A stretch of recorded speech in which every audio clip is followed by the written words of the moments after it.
2, 1. Welcome everyone to the second episode of 50 Moods of Mind. As you know me by now, I am Karishma Desai, a final year student of Masters in Counseling Psychology and a counselor in training. And we have Shalin Khatri with us, a content creator from Ahmedabad. Today, we are going to talk about feminist therapy and how it is different from your next YouTube motivation video. We are going to talk about what is an appropriate definition of a feminist person and how this therapy can help you reshape your mental health as a progressive individual living in the 21st century. So Shalin, today I have a question for you. Now, as a male, as a guy being an Indian citizen, what comes to your mind when people on social media or television say that India doesn't need feminism? It's just propaganda from the left wing. How do you evaluate that statement? See, Karishma, I would say that it's a preposterous, ridiculous, and in a way offensive statement to say that India doesn't need feminism. So I would say here is my theory about it. Back in the days when we, as the Homo sapiens, were foragers, we were just hunter-gathering tribes, thousands of years ago.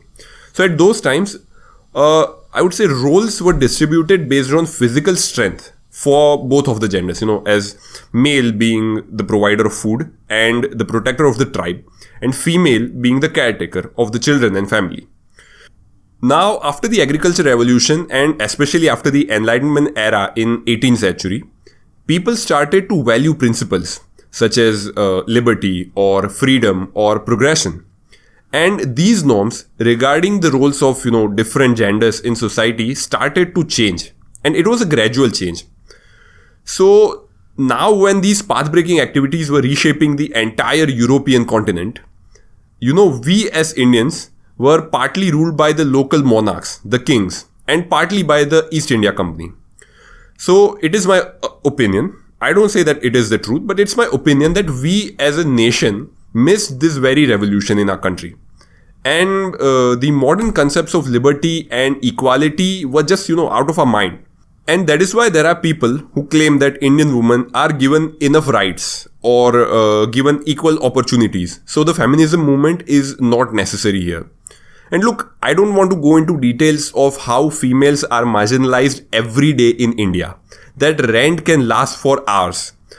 Starting with killing infant females, hating female child, not giving her opportunity for jobs or education, blaming her for rapes and catcalling that she faces, salary gaps, patriarchy in the family system, domestic violence, slut shaming, period taboo, and the list goes on.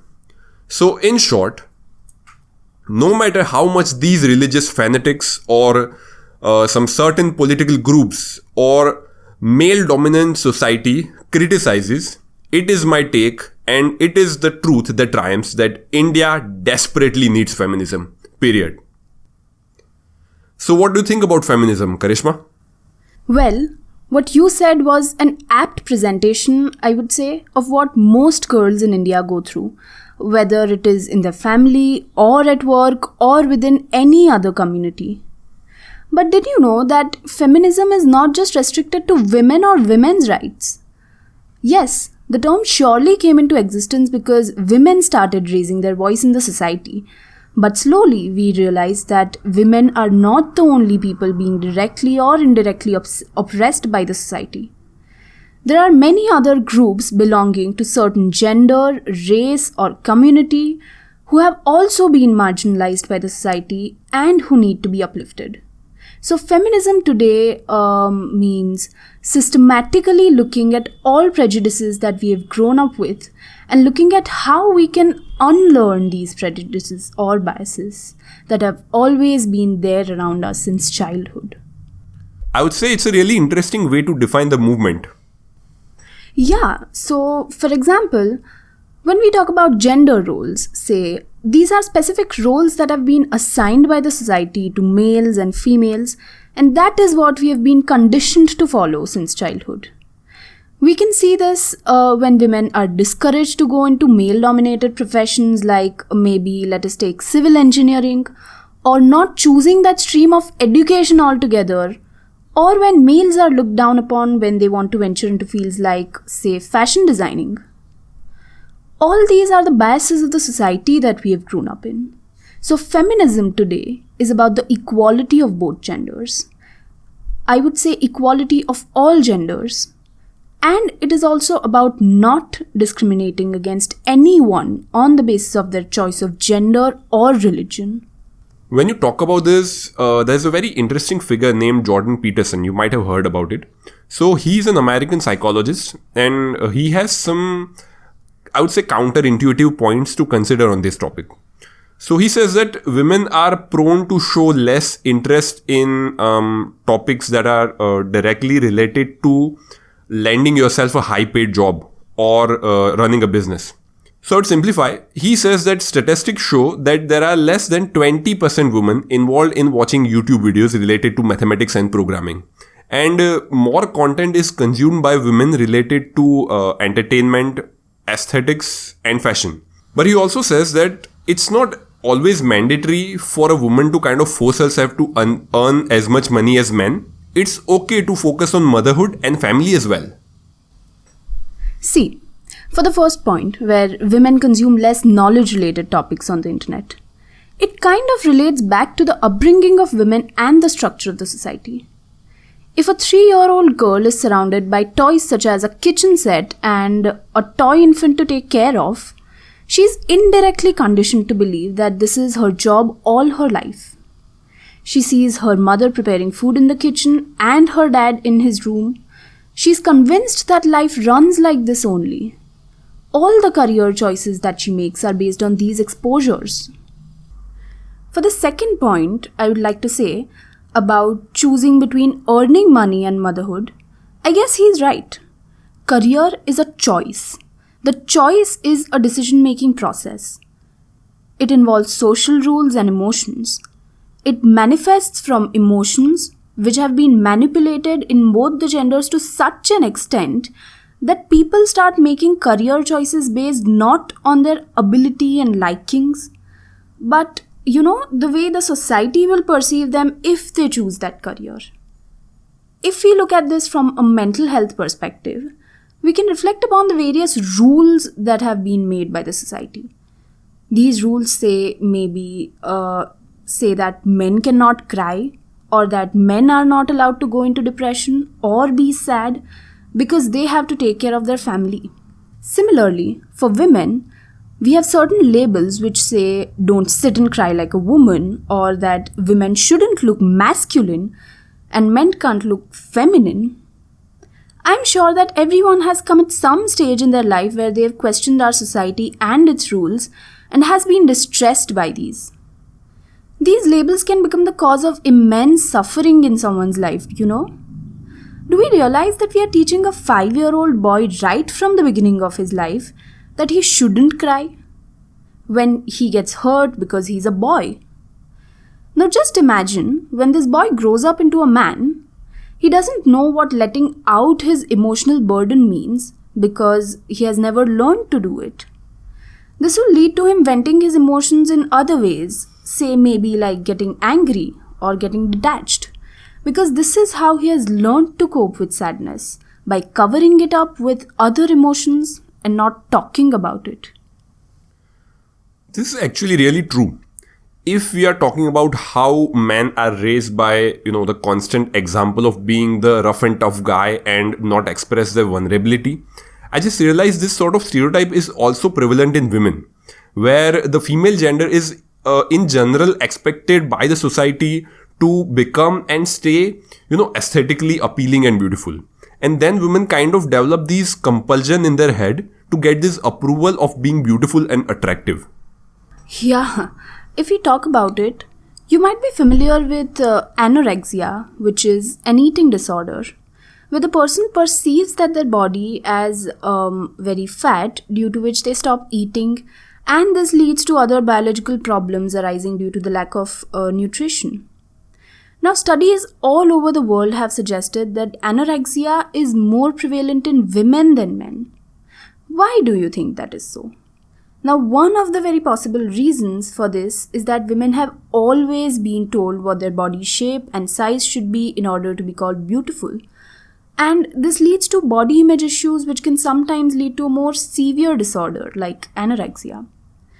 How can we forget about the famous Victoria's Secret models and the stringent body criteria that they have to fall in? This is all a product of how society thinks a woman should be, and our films of fashion, these are a mere reflection of how we have been conditioned. Now, this does not mean that women who choose to be of a certain body type, or if they fall into a certain body type, then it is wrong. But forcing yourself to get into a certain shape because of what society expects from you is where it becomes toxic for either men or women or any other gender. So, from what I understand, the social pressure, the toxicity, the comparison, the jealousy, the state of not being fit enough for your gender specific role, I guess this whole mess boils down to social anxiety, general anxiety, stress, panic attacks, and even depression on longer terms. So my question is, as a psychotherapist in training, how do you guys deal with such issues? Well, this is a very important topic. Now, this reminds me of a very important type of psychotherapy, that is feminist therapy. It was an approach of therapy that started developing back in the mid-1960s, you would say. It primarily emerged because of the oppression of women in the male-dominated field of psychology at that time. During that time, it was also seen that women were discouraged from entering the professional field because the role assigned to them was simply to be at home and take care of the house and children. Feminist therapy has evolved a lot over these years.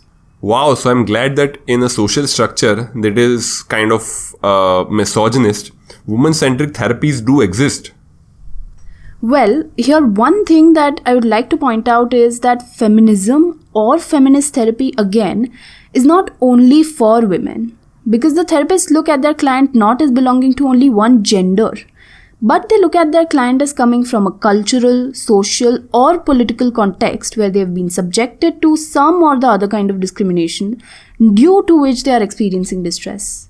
Now, when a client comes for therapy, the feminist therapist does not view the client's problem as their own, but as a byproduct of their social context which they've been brought up in. According to this therapy, distress arises when a person is not satisfied with the fixed gender role that has been assigned to them and they want to break free from this role. In today's world, we might have frequently experienced this where women are encouraged to work and become financially independent on one hand, but their identity is still linked to their partner and they are considered incomplete without a partner. Now, these things, when they happen, a person starts experiencing a conflict of identity as to who they really are. So this is where the feminist therapist helps them see that their distress is arising as a result of all the social conditioning around them and not necessarily a fault of their choices. This empowers the client in a way that they become more aware of their choices and the extent to which they want to live their life based on these choices. So I would like to say that we are made up of the choices that we make. And it might happen sometimes, in fact it happens a lot now because of education and exposure, that our choices might not be normative or what is expected from us. This might lead to a lot of distress within ourselves maybe, and also in our family or social circle or community. But it all depends on putting forth our choice and explaining them to the people important to us. I would also like to say that if you consider yourself a true feminist, then it would be a good practice to accept people as they are and not judge them or maybe discourage them for their choice of career or marriage or gender for that matter.